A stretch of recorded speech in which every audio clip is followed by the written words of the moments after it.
All right, yeah, I'll put that off the screen for the moment. But I love welcome this. everyone anyway to coffee time, basically. Hello. Whether it's damn fine, damn good, Twin Peaks, or whatever, this is the channel you should be watching. Get it?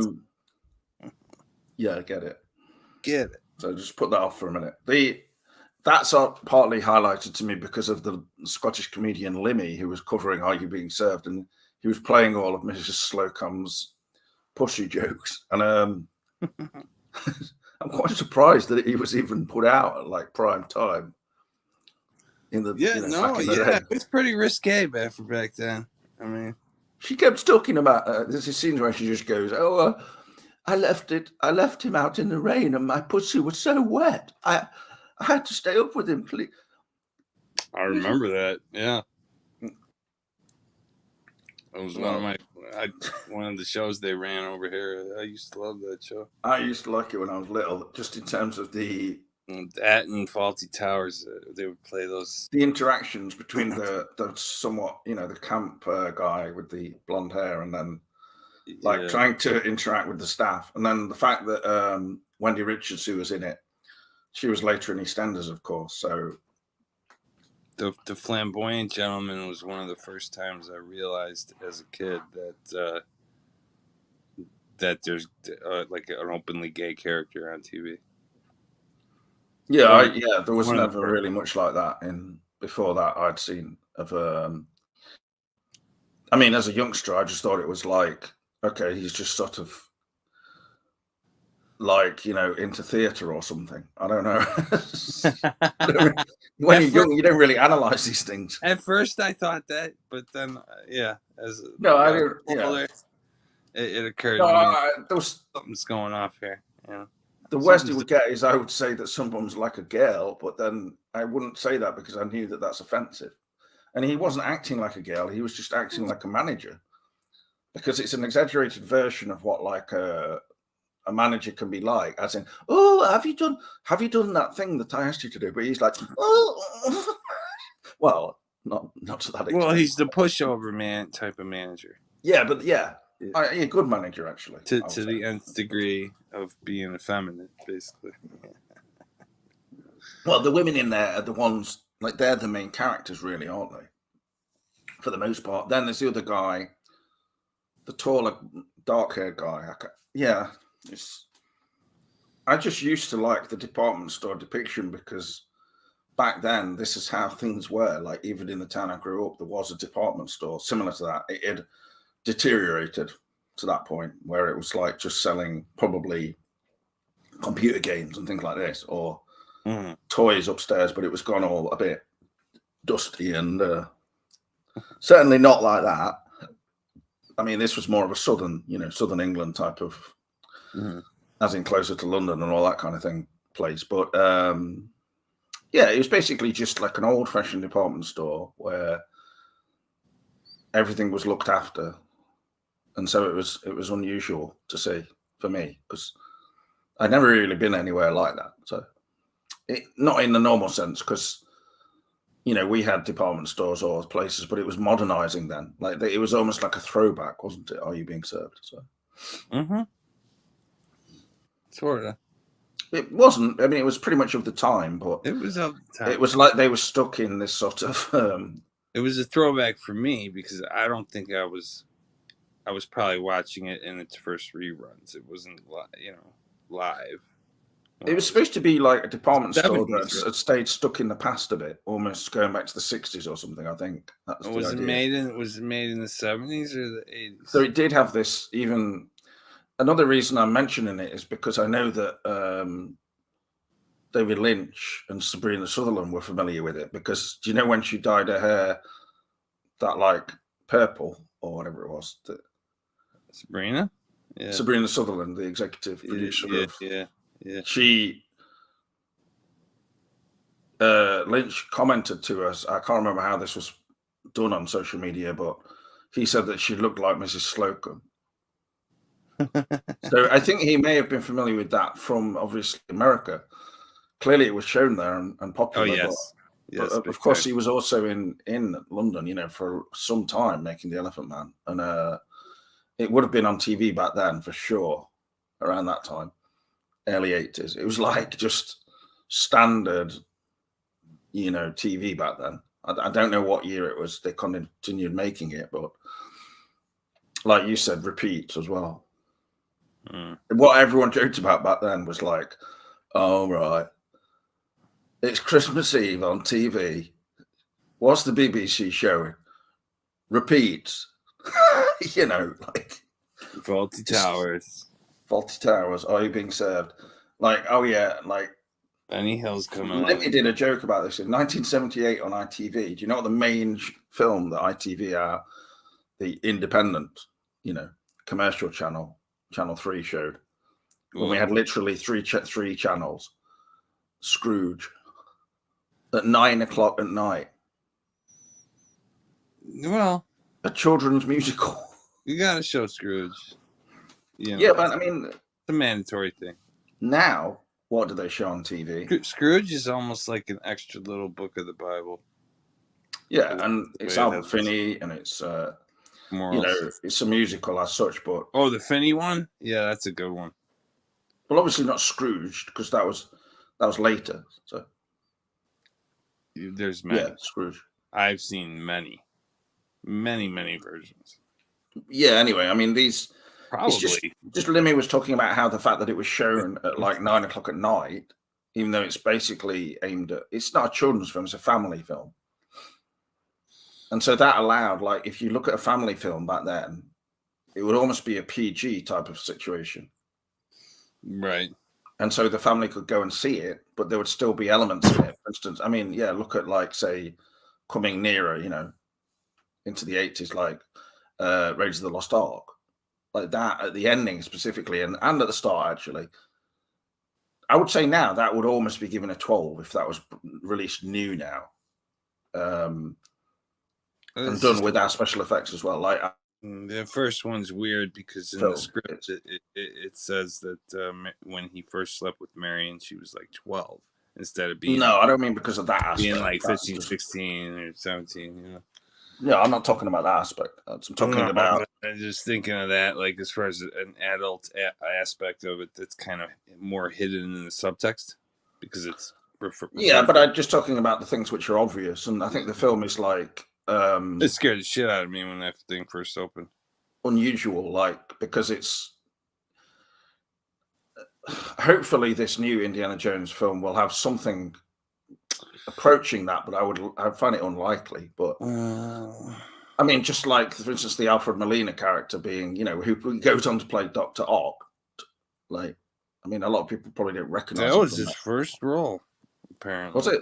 Yeah, and it's like you're saying we've got like him with spikes through his head. I mean, it's like fucking hell. Like this is a real film here we're watching. Spielberg's not like.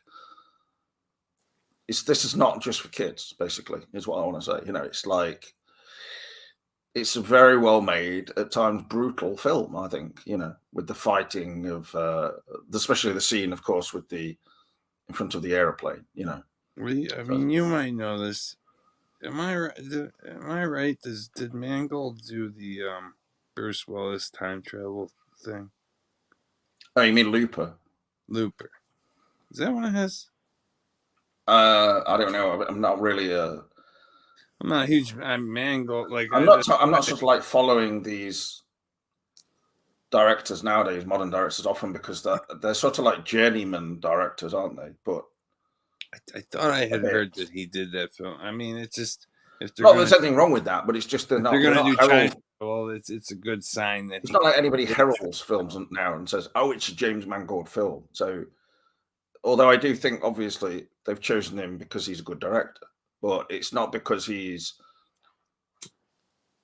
it's almost like he's not going to bring some kind of blatant, style to it. They probably see that as a benefit because if you look going back to the first Raiders of the Lost Ark, it's not like. I would argue, it's not so much like just a Spielberg film. It's an Indiana Jones film, and that's what's important. George Lucas film, too. Yeah. I don't know. I mean, yeah, it is, but It is. The archetypes and the whole Joseph Campbell type of hero's journey type of thing weaved into it is very Yeah, definitely. Yeah, a Lucas fucking film. two and three are probably a bit more like in Spielberg's hands, perhaps. I would say. In a I sense. mean, it blew my mind. I mean, I didn't learn till maybe 6, 7 years ago that Temple of Doom is supposed to be the first in the chronology of that. It's just I know it doesn't make any sense to me. Why didn't you? Because I went to the cinema and I was just like, okay. Why didn't you tell us that back in the day? Like, I never knew that watching the It doesn't start off with like 10 years earlier or something. I mean, how long is it supposed to be before the other one? It's supposed to be, I want to say 53. No, not 53. No, 30. Okay, it's supposed to be 36 in Temple of Doom. And then the Nazis are coming to power. So later on, it's like 30, a few years later. 38, I think, and 39, around there when the Ark is opened. And then when the cup is found, it's more later on, like 42. That's really... I'm pretty sure. Indiana had quite a few frenetic adventures within the space of... Oh, yeah. 5, 6, 7 years. I mean, that is insane. Let alone his young adventures, which take so me back. It does actually make quite a lot of sense that Crystal Skull would have felt different. So, probably there are more people. I think that was 50. That was 53. That's why I said 53. That was the 53 one. More people appreciate it, perhaps, but now that when it came out, even I think it did well. It did well at the box office, but I think I'm talking about critically. I'm just terrified that this new one is going to make that one look like a freaking masterpiece, and that's terrified. I'm a little worried. I mean, this is honestly. Well, honestly, James, I don't think that's going to happen. I'll say that now.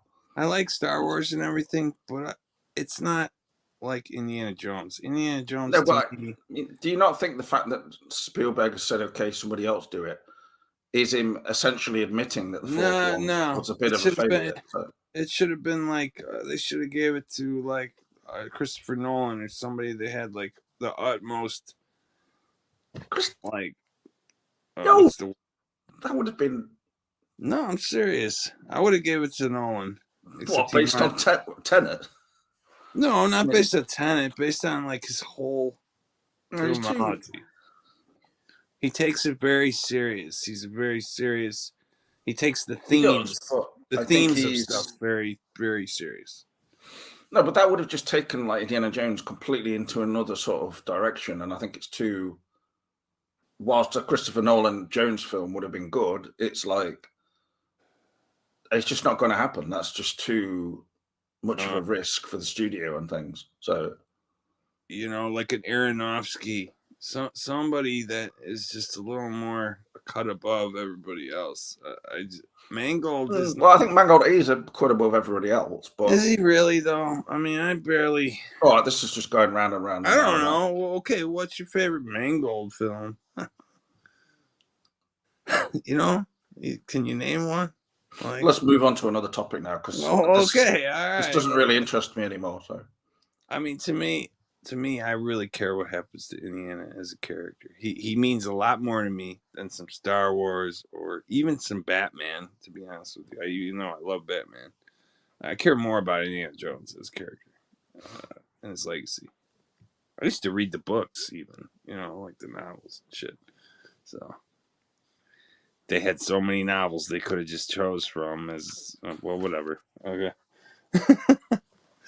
Yeah, so I was like I told you, I was watching The Watcher earlier again. Have you just woke up or something? What? No, sir. I've been up since the last time I talked to you. You don't need to call me sir for sure. Okay. What you talk? You've seen you've been up for 24 plus hours. I think so now. Yeah. It's the very end. If I've been up for 24 hours, I would be unsure of how long I've been up. But yeah, it's the very end of the day for me. Why do you do this? Are you unable to sleep basically? So you just wait. In a way, yeah, pretty much. Like, If I can't, if I don't Yeah. fall asleep, like if I don't know. I can't just like go to sleep. So it's like I have to fall asleep. And it's a then physical thing connected to that. I don't know. It's just, it's difficult to describe. Like, it might have to do with the fact that I'm a sober addict from years ago. So it affected my brain chemistry back then, and I never, like, when I don't have, because I don't have that substance anymore in my life, but when you're feel taking more awakened, more aware, like all the time. in substances and things like this, it's like, I mean, heroin makes you very sleepy. Without it, you're. But it's not a proper sleep, though, is it? In a way, it's no. But without it, you're very much awake. Yeah. Although it probably just seems that way because you're so used to. It's the brain chemistry thing. Yeah, it takes a long time. So it takes everything to rewire itself and stuff. If it ever does, even. Yeah, it's been 6 years, so I don't know. I mean, I but in a way, I can't say that because even when I was like 15, I'd be up at night and stuff like that. Yeah, it's just something which was there already, but the night bird. You coped with it, and then almost unknowingly, and then suddenly you realize much later on. But I can't remember what exactly I was going to say now. My point is, James, you know how you showed like your SS Dan Fino the other day? Oh yeah. Okay, well, what I'm saying is, my grandma happened to be watching The Watcher. I sat down and watched it with her again, like towards the end. And during the Jennifer Lynch episodes, I think she's actually wants an apology from our channel, to be honest with you, the way the dialogue goes. What are you talking about? Her husband, the main husband of I don't think anybody watches our channel and wants an apology. I think Jennifer does. No, I do. She mentioned for what? For so much discussion maybe about Michael J. Anderson and things like this. No, I think I look back on some of that now, and I think that I question the truth and the validity of all those things that went on anyway with Michael J. Anderson. I do too, but when I think he posted that kind of thing, I think he was actually it was meant as a joke. Right? At first, I wondered if it was even a part of the narrative. Well, I don't know about that because there's no way of knowing, but I'm just saying, I do think he wrote it as a joke. I think immediately people took offense. It's just not the type of thing you would joke about. And in the show, she actually. Well, I don't know. I mean, considering that we've got in the show in the show Major Briggs's corpse. We've got the sister of Lynch's current wife's detached head. Things like that. I mean, there's certainly crossing boundaries within the show very much. So look. Here's what I'm telling you: watch The Watcher. Finish. Well, give examples. Okay, in the Jennifer Lynch specific episodes, her husband is very accusatory of all kinds of people. He comes to a conclusion that. What's the name of the actor? I forgot. Carnivale or Cannavale, he doesn't have the R anymore. Bobby Cannavale. So, like the show Carnival. Oh, it was spelled different, but I thought it had. I'm pretty sure it had an R, but whatever. Which, of course, Michael Jensen was one of the main characters.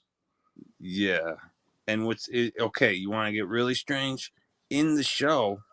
Well, I think we've already gone strange. There's a theme song in the show. You'll hear a trumpet go. It does the exact same trumpet music from Carnival too, like when Michael J. Anderson scenes are. So that's a really weird connection that I noticed. Are you serious? To a T. Which is like a kind of a circus situation. Like, I mean like a kind of I could probably even find like both scenes and compare. You mean like a sort of intro for the character sort of thing? It's when something suspenseful happens or a mystery. He's uncovering like a mystery. Is it actually something that's performed though, like within the? No, it's it's the theme. You know. Oh, it's actually on the soundtrack. Right. Yeah, it's a theme you hear in the background. So her husband is pretty sure at different points during this thing that such and such person is to blame for the mystery. So he's very accusatory towards. You just notice when you watch, if you watch it, notice in the Lynch directed episodes, he's very accusatory, and the people he accuses at one point are even like, "What is that? Some QAnon satanic blood? Yeah, we're all having a blood ritual, sure, buddy." Like that kind of thing. And then later on, the wife is even like, "I think you might owe those people an apology." And then she wakes up, we're talking about Janie E. wakes up the next morning and says, "Why should you give people an apology for that?" No, I really think you better get to that apology like right away. Like she's just pushing him for this apology, and I'm wondering if she means maybe even like our channel blowing this thing up a little bit, or other channels in the community blowing it up a little bit out of proportion. Like I've mentioned it many times. I started to wonder if she's sending us a message. And then at the very end, this doesn't spoil anything, but when the neighbors finally move in, it's a guy named Ben. And then I was like, oh shit. And like I didn't even notice this the first time I watched it. And now I'm thinking, maybe we owe her like a proper apology. Maybe we could even show those scenes and be like, sorry, Miss Lynch, didn't mean to jump the gun. I didn't put the words in Mike's mouth, little Mike. I mean, we're going from extremes here, like to the Phantom Cooper is saying that Sabrina Sutherland definitely watches us. She's a huge fan of rim jobs, I hear. I mean, that's the other extreme of what you're saying. Like, I did not watch it till I looked at it like a third time, James. I mean, who is a fan of rim jobs in the first place? It's bothering me a little bit. I'm worried. No, like we've got like this channel has got like barely hanging on to 700 likes or subscribers or whatever. Like we get less than fewer views now. If there's anybody which should be apologizing for anything, it's these big pages. Essentially, that one, we were talking about Welcome to Twin Peaks, which Cameron has mentioned a lot, in that recent video and stuff. They've got like 194,000 subscribers. So they have a wide reach. And I think they may have covered things like, for instance, the Michael J. Anderson outburst in a sort of too much of a tabloid type of fashion. I think that's the only sort of thing that I can say, really. Okay. And whatever. Okay, but I just, but bear in mind we have had regularly two different Bens on this channel. I realize that, but I think you're even mentioned, James. I think I think they say James. How? Because I think they say that James, a guy named, he thinks that somebody sold him the house this whole time. It's an LLC. He can't find out who it is. I believe they say towards the end, a guy named James sold him the house. And then when he sells the house, he sells it to a guy named Ben.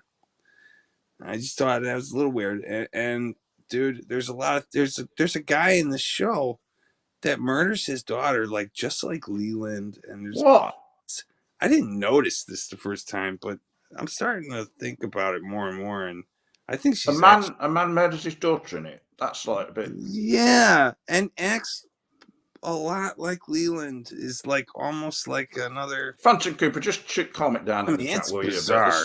It's not funny. It's just stupid.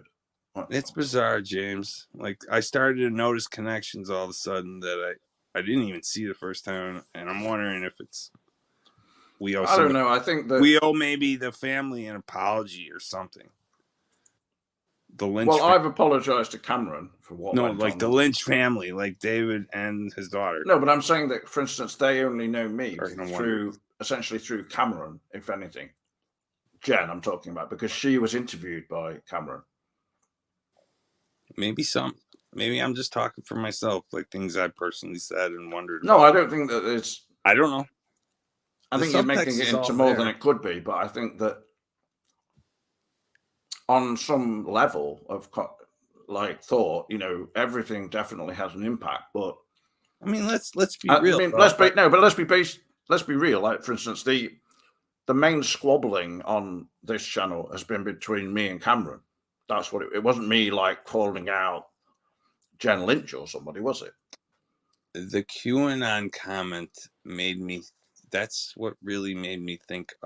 Is she sending us a message or something? You gotta watch. I mean, you gotta watch it and see the context of what I'm talking about. Like in her specific directive. They're not going to make a call out to this channel specifically. That's too. I don't know, bro. I saw a lot of weird.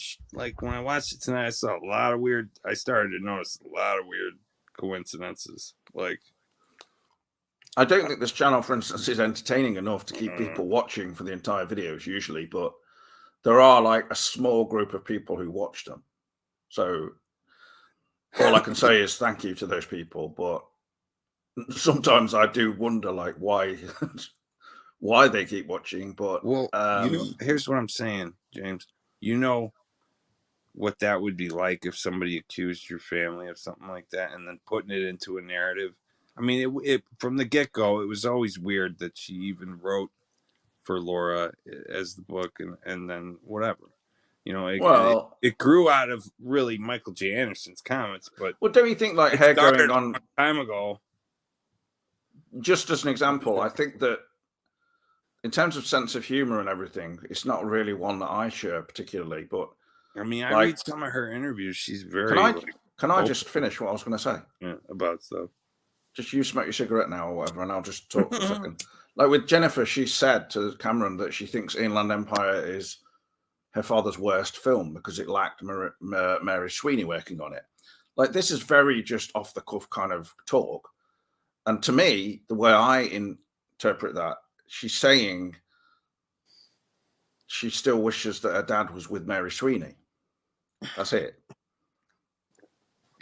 No, I understand that. It's not about the film so much. It's just because I saw her writing online.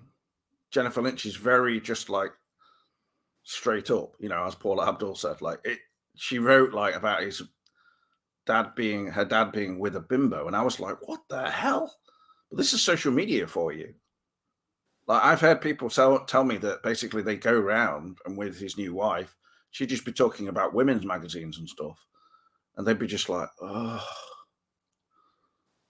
like thinking, David, what are you doing? But to me, I just interpret it as, okay, David's got a good carer. You know, a good carer? Well, yeah, I mean, it's better than having to pay one to come around every day, isn't it? Yeah. But what I'm saying now is inflammatory. I realize this, but I only say it because I know basically no one's watching. So here's and I certainly don't believe a lot of this stuff about reading women's magazines or whatever, or even what Jennifer Lynch said when she made that post, because there's weird things. I think that kind of stuff is just knee jerk, you know. There's really weird stuff in the show though, like the fact that it even takes place in Westfield. I always bring up that guy Jason James Bickford, and I say he's like my favorite theorist online. I bring him up multiple times, and now it's this thing is taking place in his town, and it's talking about how crooked the police department is. And I know that the real Jason James Bickford, he got arrested because they didn't like what he was saying, and they actually shoved his head into the cell wall, and he did a Freedom of Information request and got the footage of that released. So I've seen. I've no idea what break his head into the wall of the Westfield Police Department. So can we just talk about the actual content rather than this kind of thing? It's just. I'm trying to, but I don't think you want me to go any deeper into this because it gets pretty fucking weird. No, you've got your own channel for that, haven't you? Not really. Well, then make your own channel for that. Jennifer, I apologize. I think you know what I mean. If you were world renowned for this rumor, Jennifer is not watching this. If you were world renowned for a rumor like hers, I would think you'd want an apology from the community. What? I realized that today watching her work. That's all I'll say, bro. Is she the one who should be apologizing, not us? used to think that, but now I'm wondering if it's us. At the end of the day, what good does an apology do? Notice how the QAnon shit is dropped into the show when you watch. If you watch, Okay, but if anybody apologizes anywhere, what good does it do really? Unless they really mean it, for instance.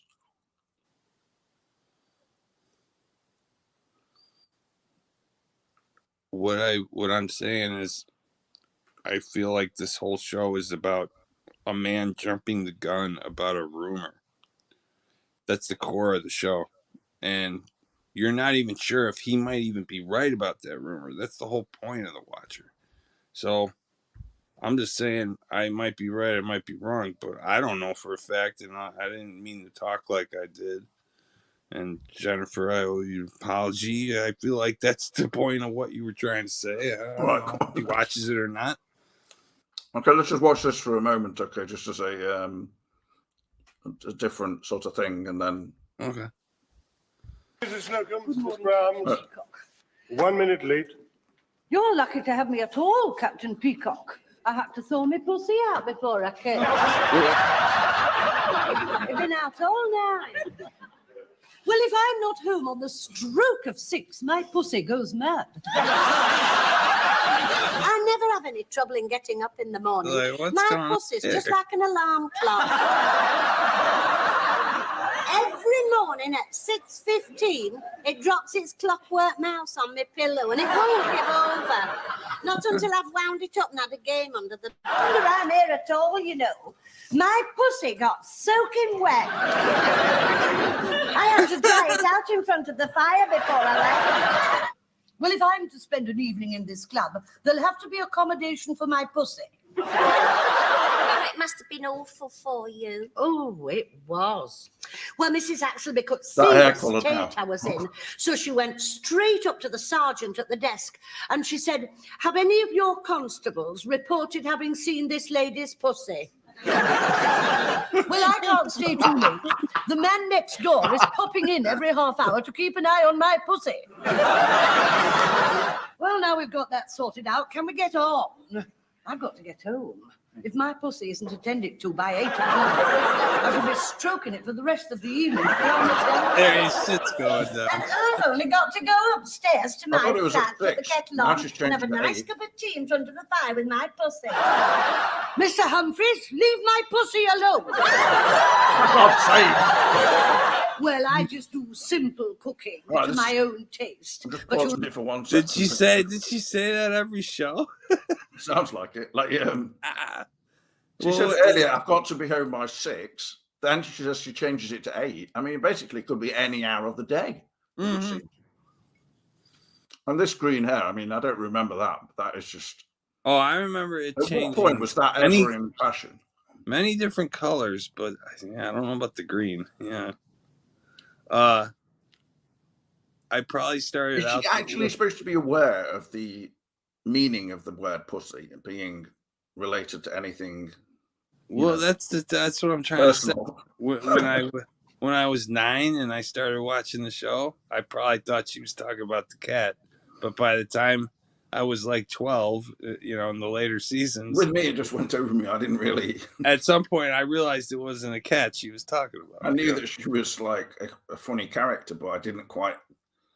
It didn't really mean anything that much to me. I just thought it was ridiculous. Well, just the way that the feminine guy reacts to her. Yeah, and she is Hey. literally one of these women who's obsessed though with her cats or a cat. Oh, I mean, yes. this is really. I know people who are obsessed with their dogs and things.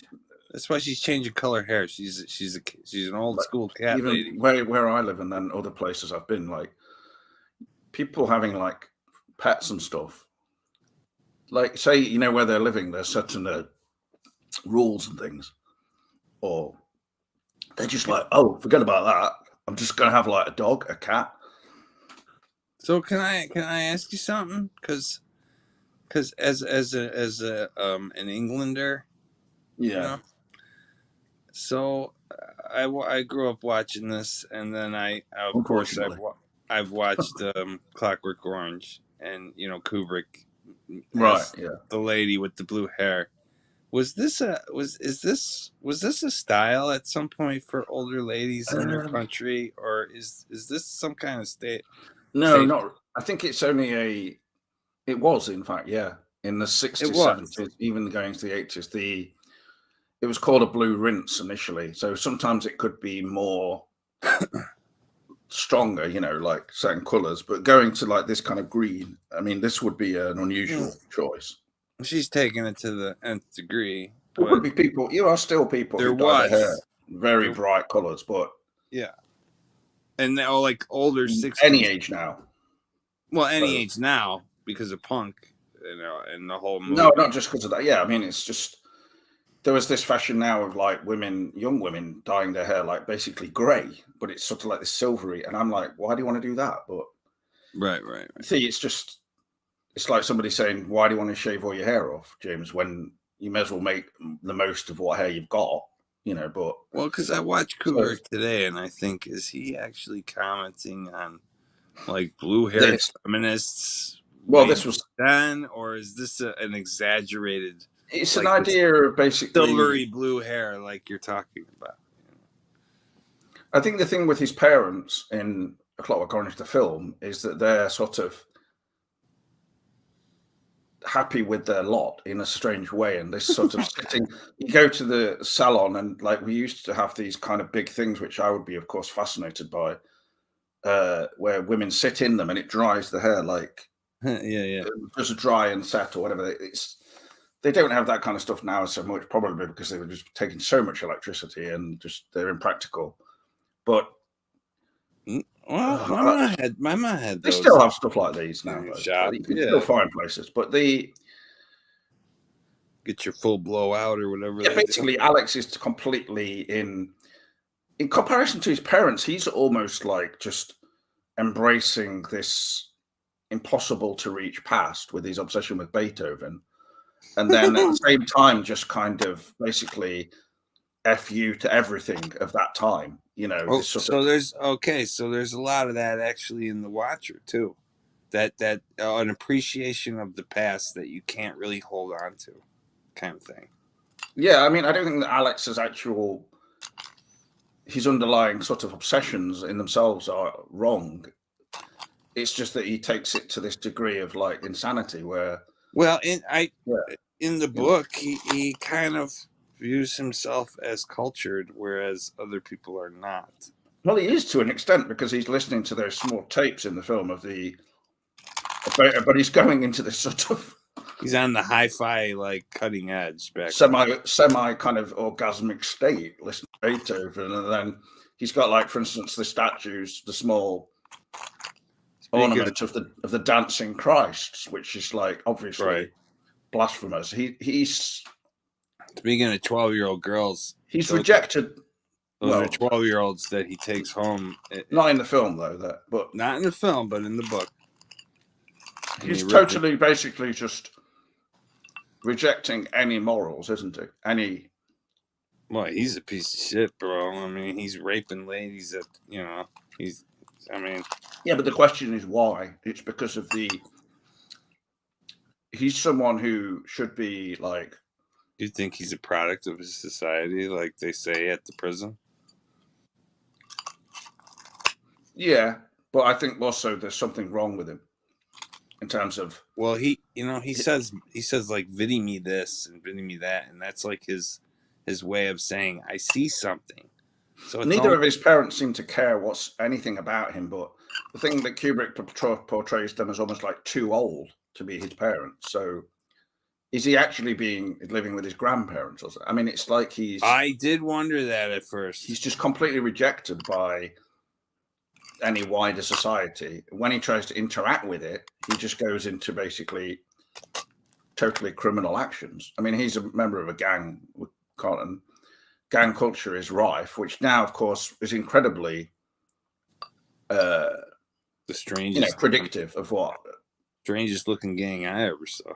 Right, but the other ones, the ones who look a bit more like they're kind of almost like a bit trampy, sort of slightly hippie-ish, and sort of like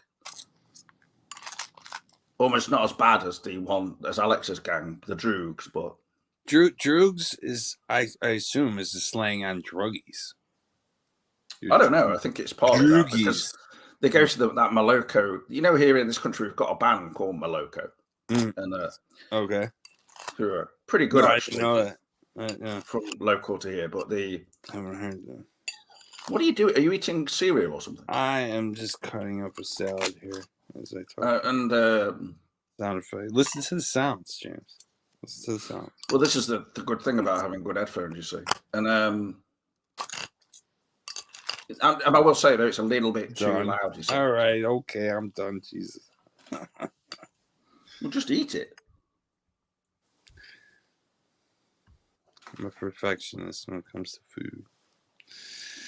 Okay, I'll just Aesthetics. I love me some aesthetics in my older age. I don't know why. You'll never see a dirty plate in my kitchen. And if there are any leftovers, my pussy gobbles them up in a fly. I remember Hello, that. is that Mr. Akbar? Mrs. Slocum here, your next door neighbour. I wonder, Slocum? would you do me a favour? Would you go to my front door, bend down, and look through the letterbox? And if you can see my pussy, oh, for God's sake! would you drop a sardine on the mat? On the mantelpiece in my parlour, Punk. I've got a whole row Okay, of like silver this. cups. Oh, and what are they for? Oh, they're for my pussy. Oh, I'm so sorry we're late. But That we lost style our was punk transport. for sure, right? What did you have, a It snowplow? was, yeah, but I had 6 Yorkshire Terriers at the end of when we left the backyard door. After we cleared the path with a shovel. I shouted, mush, mush, and nothing happened. But then they spotted my pussy and Oh. took off like that. for God's sake! Am I to take it that you refuse me permission to give my pussy facilities for her confinement? Nailed I'm afraid it. there's no possibility. I used to have a crush on the blonde girl. Wendy Richards, that is. Yeah. I'll just show you. And the I'll little just show you girl- Pauline and Arthur in EastEnders. I used to have a crush on the girl from Absolutely Fabulous too. Not the daughter, the other one, I mean, the assistant, the blonde. She's in. I don't. You mean she's in Jane the, Horrocks? She's in the Witches, Jim Henson film. Yeah, Jane Horrocks. There we Yeah. go. This is the classic EastEnders one. Classic EastEnders, really. This is right. 21 minutes. Why is it 21 How long minutes? is how many episodes is EastEnders? Or how many? Thousands. for duty. A lot, right? I wouldn't trust them to tell me the time if we were standing I'll in tell front you in a of minute. Big Ben. Like 21. All right, this show just looks not interesting at all. No, it doesn't at all. And it seems like he's reprising a role from one of his films. I'm not Gary sure. Oldman seems to have spent like 3 years on the What- PS4 or something. I think. Wasn't he like the CIA KGB guy in like the Good Show? Tinker Tailor. Slow Horses, streaming exclusively on Apple TV+. Yeah, but I mean, I'm wondering, You were is that getting the drunk in the same? bit. Is that Oh, the so same it's my character? fault. Oh. Just because I get drunk one night, you have to go and have an affair. No, I don't know why I mentioned it. Some bimbo, but Mrs. Hewitt. Mind you, she's probably the only one who was daft enough to have you.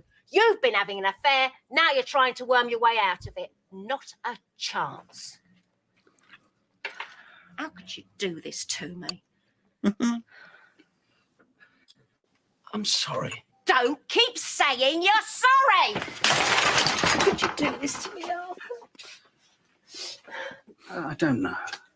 I like Arthur's Things character. haven't been easy over the last few years. What with Michelle getting pregnant and Mark and his problem. But it's not been easy for Pauline's me calmed down either. now. Look, she's calm. I've been there through all that. It's been the same for me. It hasn't got anything to do with that. What's to do with me? No. What, you just felt like playing around? All right, calm. No, I'm trying to Pauline, explain calm to you. down. I didn't really think. I don't know why I did it. I can't believe you've done it. I just can't believe you've done it. Look, I How could you do this to me? please don't cry. Pauline, Fuck. please. What do you want me to do, laugh? No, I want us to forget it. Forget it. Yeah. Put it behind us. Forget what happened. I know we can. Don't touch touch me. Oh, but Pauline... No, Arthur, I don't want you near me. But Pauline... No. Oh, just relax. Are you mad or something? You tell me you've been seeing some tart and you expect me to relax. We can sort this out. Now, come Figured on. No, go away from me, Arthur. Oh, now, come on, Go away Pauline. from me. Will you please... I hate you. I hate you. I hate you. I hate you. Oh, Pauline, I hate you. I hate you. stop it, Pauline, stop Get away from me. it. Pauline, stop it. Pauline, this ain't gonna solve anything. No, but screwing some frustrated old prostitute did it? That was all But right. it didn't mean anything. It meant nothing to Told me. you, stay away. But Pauline, please, that's... Stay away from me, Arthur. Did Well- she just kill Arthur right there? No. I figured he was I'm a sleeping with 13th century Arthur. countryside inn. I may look off. His hand was actually in the way of where the pan hit him, so these scenes went back then and went on quite a long time. Yeah. There's an actual scene called Joe tells Pauline she is a scrubber. Love you. Don't think I've ever Like the loved you. chimney scrubs? You don't even measure up to my Arthur. Not What's a that scrubber? much. I don't even know. It just means that she. Wonderful. Huh? Yes, he was wonderful. And I loved him with all my So heart. wonderful. I hit him with a frying And pan. he gave me 3 wonderful children. He made me laugh. You were so wonderful. Why did he cheat on you? Mrs. Hewitt, I believe she was called. Get out. Why, Pauline? Because you're cold? Because you're ungiving? Because you're like ice in bed? You don't Could have be. 3 children with a block of ice. Oh, really? Yes, really. Arthur and I, we were a really happily married couple in every way. I've never felt that way about you. Oh, you can't hurt anymore. I can't even bear to have you near me. Make my flesh creep. With your clammy little hands. Is that what you think women want? You think just because I'm old, I'll settle for filth? You're lying to yourself. You know that's not true. Huh. You'd like to think so. Arthur. The perfect, happy family. It's all a myth, though, isn't it? You've never been happy. Never. This lot, it's all lies. What are you doing? Yeah. Diseased. Scrubber. Arthur. Ex-con. Just like me. What are you going to do, Pauline? What are you going to do? She's gonna This kill hap- you like she did the This last happened time. again. Right, yeah. Yeah, they often do that kind of stuff. It Like seems like they're doing a number on you guys over there. Like with the fucking storyline. these ones are quite old episodes, really. But Is EastEnders always so heavy like that? no. But it just Those are- tends towards that. Those are very special episodes kind of thing. No, it's just like people complain that it's too depressing, which I never really thought that much, but it can be. If you're rather a sensitive viewer, but it tends towards like things happening around Christmas, for instance, this kind of thing. So How many seasons? Do you know? it doesn't. It just continues. It's continued non-stop every week since It's still 1965. going? It's been going on for 2 episodes a week. Then it changed to 3 episodes. Then 4 episodes. As now. Since 85? Yeah, Holy shit. I'll tell you how many episodes. Wow. It's a soap. It's not a drama. So Right. anyway, I bet all those ones will be copyright. So probably better to show something else, really.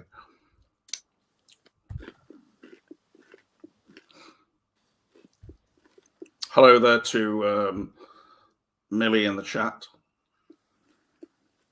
So vulgar with some funny eyes. I don't think it was funny or funnily vulgar or anything, really. To me, it was just at the time, it was kind of like, oh, okay. But like if it was on TV now and I saw it, I'd be kind of, hey? I don't know. I don't think they'd put it on now. It wouldn't. not that amount of pussy mentioning. I mean, because it's just so blatant. They'd have to make it more. If it's during family viewing hours and stuff, they'd have to make it more kind of. They'd have to come up with some other name, some other nomenclature for it that's not as obvious. Yeah. I mean, does the character actually know that she's talking about her own vagina? No, she's talking about her cats. Well, it just came up with like, watch this next. Mrs. Slocum loses her memory after, and I couldn't read the rest of it. And I was thinking, oh, that actually sounds a good comedy plot, you know, because her losing her memory could lead to all sorts of pussy-related shenanigans, you know. My pussy's gone missing. Right. No. You put up posters of her pussy. It's like the Missing Cooper campaign, missing pussy. But what is her pussy's name? That's the thing. Okay. Is she got a memory problem? Therefore, she can't remember her cat's name, so she just calls it her pussy. Right. That's another thing I noticed too. That at one point the husband is like, "We should put up flyers all over town with 'Have you seen this man?'" I didn't even notice that the first time. In the Watcher. In the Watchers, yeah. I'm thinking. Oh well, I have to watch that now. Oh my god! Like just the fact that it's got Naomi Watts in it will keep me. Yeah, how did I not see interested? This? But in terms of you mentioned, there's a plot where a man has murdered his own daughter. Like, is that mentioned just in passing, or is that like a major part of the plot? It's a part of the plot. Because it's 10 episodes, isn't it? No, it's 7. It's quite concise, actually. Okay, well, I'm gonna have to watch compared it to most shows now. Netflix, isn't it? Yeah, I remember it came out about 2 months ago, and I just sort of didn't watch it then, so I will do. But in the chat, Phantom Cooper has written a barrage of information there. James, what is your favourite video nasty? In immediate response, I would say I don't really have one. But thinking about it now, I would say, let me just think about it. It's a bit before like my full awareness of video and everything. Like I didn't know there were even video nasties back then. Yeah, it's not something I learned about afterwards. But there were films withdrawn, like A Clockwork Orange, but that wasn't, and The Exorcist, but they weren't video nasties. That was just Warner Brothers doing damage control, really. And they probably also knew eventually, which was very true, that these films would be like hugely coveted, so they could re-release them, and then, you know, which happened in this country. So, but I don't know. I'll definitely not say not Cannibal Holocaust. I don't hold that up as a good film like some people do. I see it as being very much just, you know, historical. Yeah. It's got a certain quality to it, but I think The Evil Dead is probably one up there in terms of its quality of direction and everything. That was regarded as a video nasty at the time, but I don't. Probably something like Zombie Flesh Eaters in a way is more a video nasty for me in all the truest senses, because it's got everything in there that could potentially be regarded as like offensive, but in reality, I don't really think the film is offensive. It's just Fulci being Fulci in his truest sense often. Which film? Zombie Flesh Eaters, which regarded it. They called it Zombie 2 as well, but it's probably not the best video nasty choice. But it's quintessential video nasty. It's just got some really good shots in it. Like Fulci is like one of these directors who was just like basically, okay, let's get there and let's just film it. Like this kind of, there's no real pretension or sort of attempt to make art or anything. It was just, and yet at times he did seem to capture moments which were just classic, like the shot of all of the zombies going across the Brooklyn Bridge at the end, and then the start bit where there's the big zombie on the boat, and yeah, like when they have the zombie underneath the water attacking the shark, that was kind of like interesting. It doesn't really work in my opinion, but the soundtrack sometimes is just unbelievably going from like which creates this really, especially for children, I would say don't put this on for children because you're going to shit them up and they'll be going around going and just these shots of like circling around a zombie with this kind of sound effect, like the wow, wow, wow, wow, wow, wow. And it's like, it's just really unsettling. But at the same time,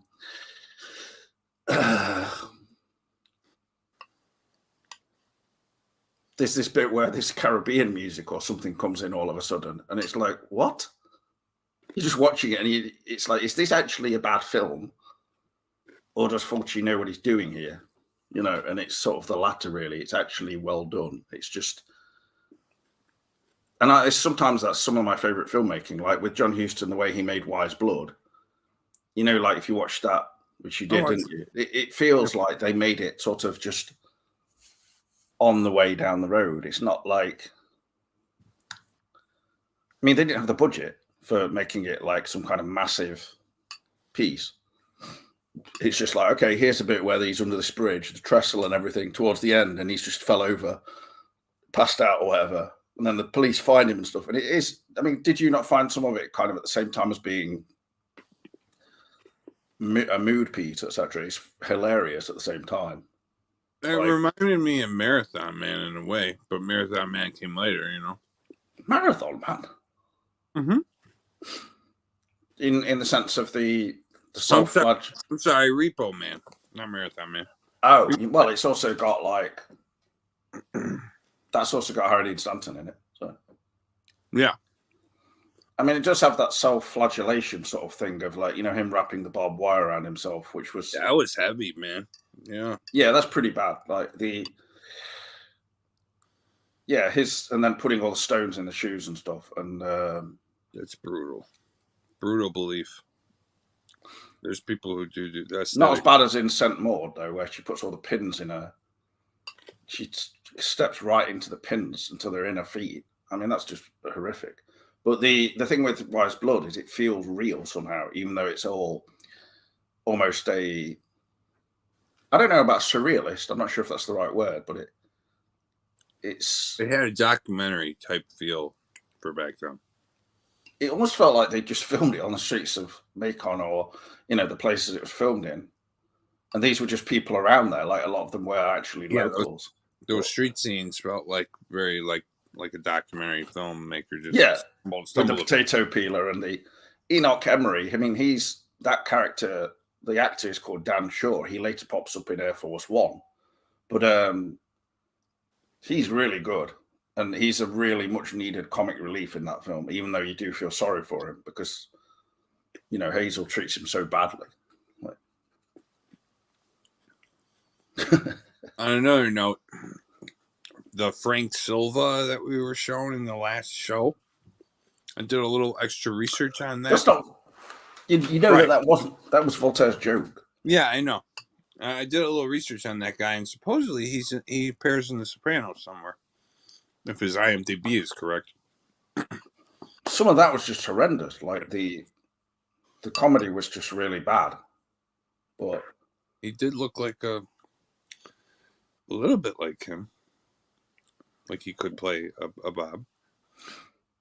His singing and stuff seemed quite good, but at the same time it was apparently he was known for that, and he was in one film and he can do like a high voice, can't he?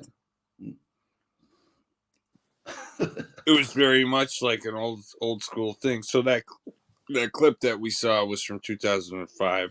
Brain Dead is not a. Frank died in 95. Yeah, I'll give you my honest reaction now.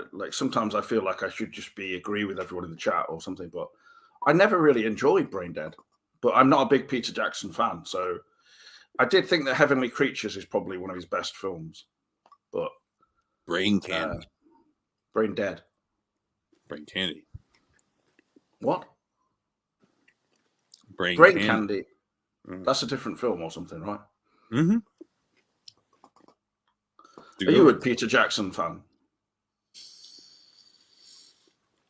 Or do you like his film? It's hard to say that because, I mean, I like Lord of the Rings, and I like the Get Back thing a lot, but I mean, what else? What am I? Yeah. Can't really think of. He's his definitely early- a good director. I suppose it's just a question of sense of I don't humor know and that things one like you just that. mentioned. I don't think I've ever seen it. What was it called? Well, that's a film that really is more of his, initial lower budget work. Brain Dead. It does have its moments for sure, yeah, and some of it's pretty like crazy kind of humor and mixed with horror a bit. Sort of, he's very much known. Like, for instance, if you go, you mean Heavenly Creatures as well? Or, Heavenly Creatures is Kate Winslet, and it's where these two girls are sort of trapped within their own fantasy about a whole variety of things, and then it ends with them murdering one of their mothers. Oh my god! With a brick in a sock and stuff. Holy shit! Yeah, it's really disturbing, but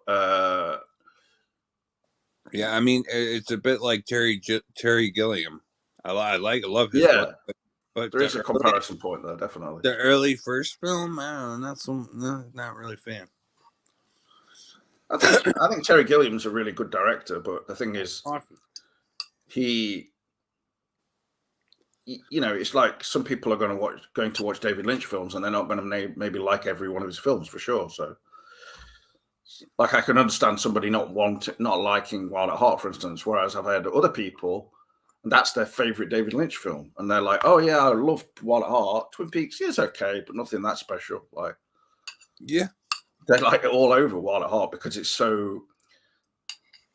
I don't know. I think it's maybe the road movie, the passionate aspect of it. It's very cinematic. In when I used to go to Disney World in MGM, the music is fantastic in it. They had a ride called the Great Movie Ride, and at the end of that ride, you would see like they would play like a 10-minute montage of all the world's greatest films, and the only Lynch film to appear in Disney World was Wild at Heart. In a ride, yeah, in a Disney ride, Yeah, I think Wild at Heart is one of his films which, regardless of box office or anything like that, I think it did pretty well overall for Lynch. It's something which kind of captured something in the zeitgeist at the time, and you only have to look at, say, Natural Born Killers and things like that. So. It won the Cannes, right? Or was it the Palme d'Or? Or both? Yeah, and both. I think it's very much part of its time, really. Ahead of its time. I mean, hold on. True Romance basically seems to have been inspired by Wild at Heart. So okay, so that's what trips me out, right? So True Romance is written by Quentin Tarantino, right? But Oliver Stone's Natural Born Killers is also written by Quentin Tarantino, and I saw that movie before I ever saw Wild at Heart. Gun for Hire, Quentin. Natural Born Killers. Yeah. And it wasn't until after I saw Wild at Heart that I realized, holy crap, these two other films are basically copies of Wild at Heart in a way, or retreads of the same. I mean, he blatantly steals from Lynch. If you think about like the scene where Juliette Lewis like turns the radio and get me something on this radio, and I mean, that's like word for word, almost.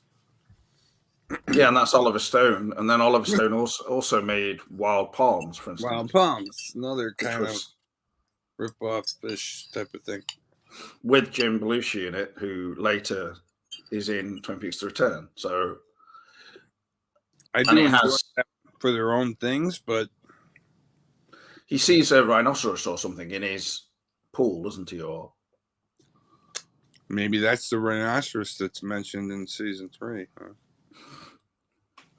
Definitely inspired by it, I think. I actually had this like very dream I barely remembered last night, where in it Cameron was interviewing Brad Pitt. That'd be awesome.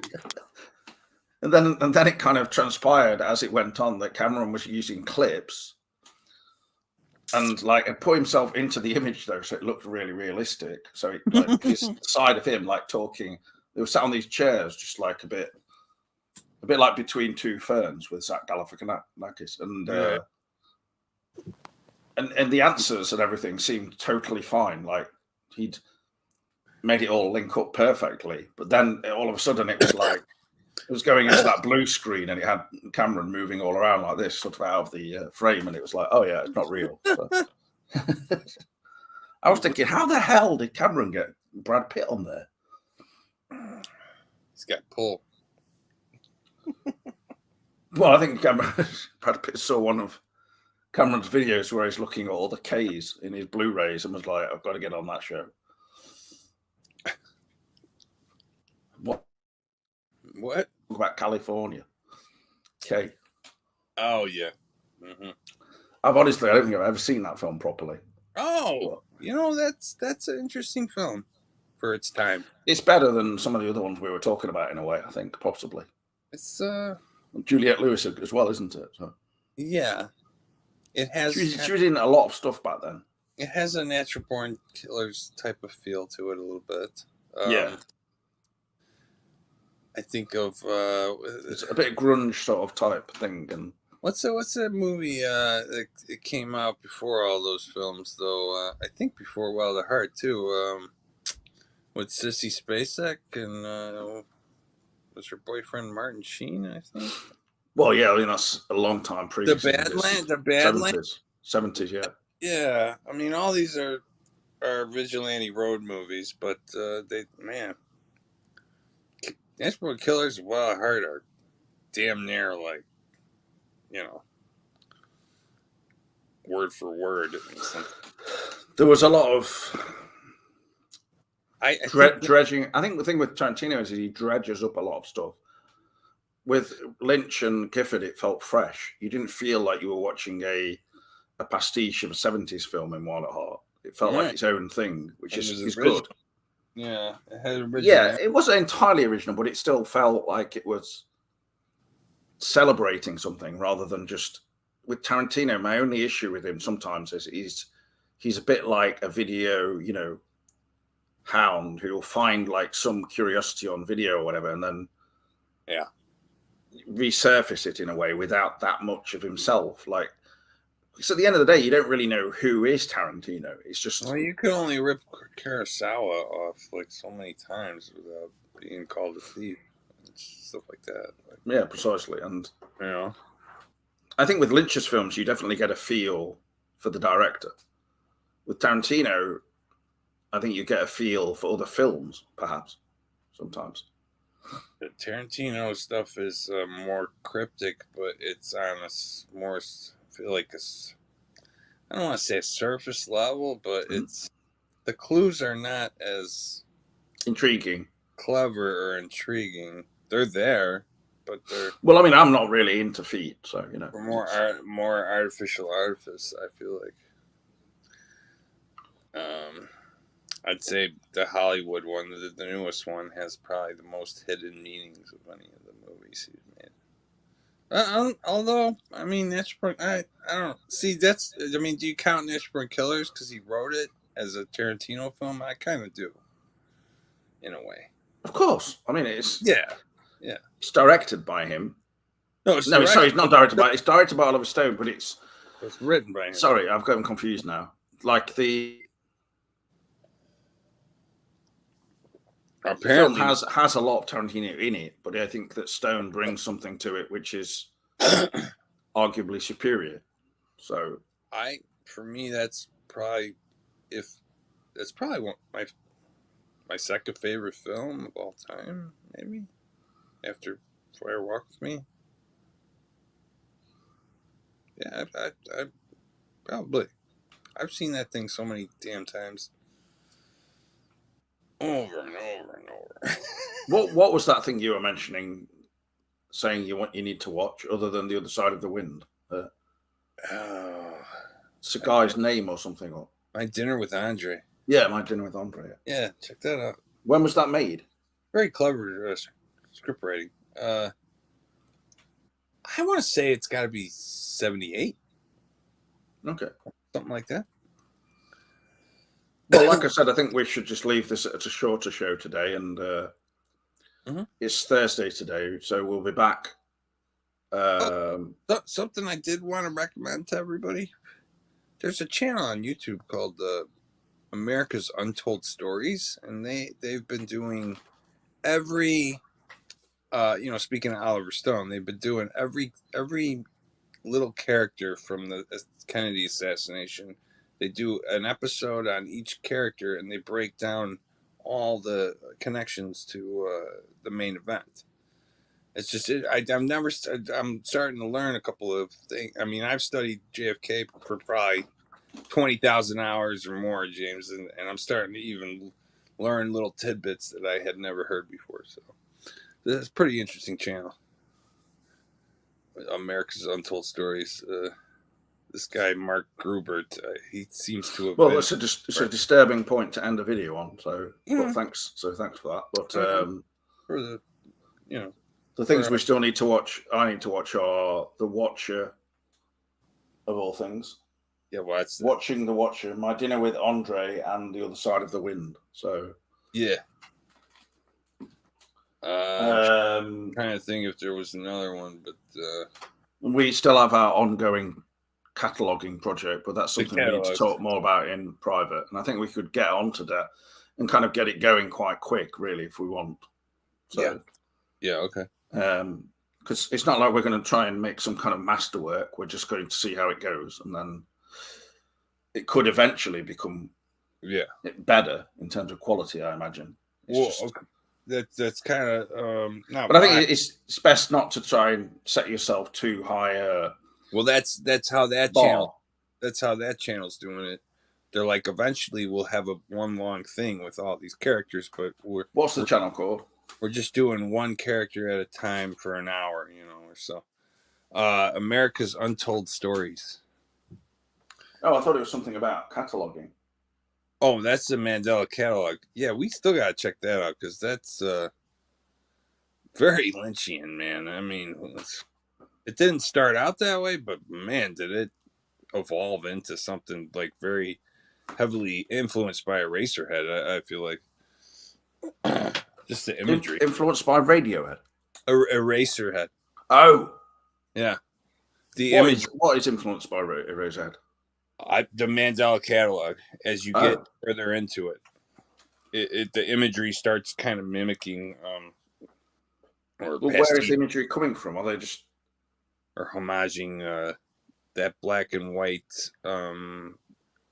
hemorrhaging? You just got. I mean, you got to see it. You'll know what I mean immediately. You'll be like, oh yeah. Are they actually using like images from the Eraserhead or other things? Like No. This is their own story. So they're filming what though? Like, are they filming close-ups of? Very heavily influenced from Lynch, though. I feel like. Well, I'll have a look then. Okay. Bro, I can't explain. There's not close-ups of like electrical outlets, are there? The guy's channel is Alex Kister. Start on Mandela catalog #1, and how do you spell Kister? Kister. Because that's not a normal name, an average name that I've ever heard of. So, amazing creator, man. Like, he's got a real interesting story. I mean, what I like about it is, like a Kubrick movie, it's not. They don't spoon feed you the narrative. They leave it up to you to kind of figure out the clues. That's similar to Lynch, I think, in Answers as well. That's what I'm saying. Yeah. They just take you into a sort of a world, and then it's not like they're leading you through it by hand. It's almost like a free, to explore adventure.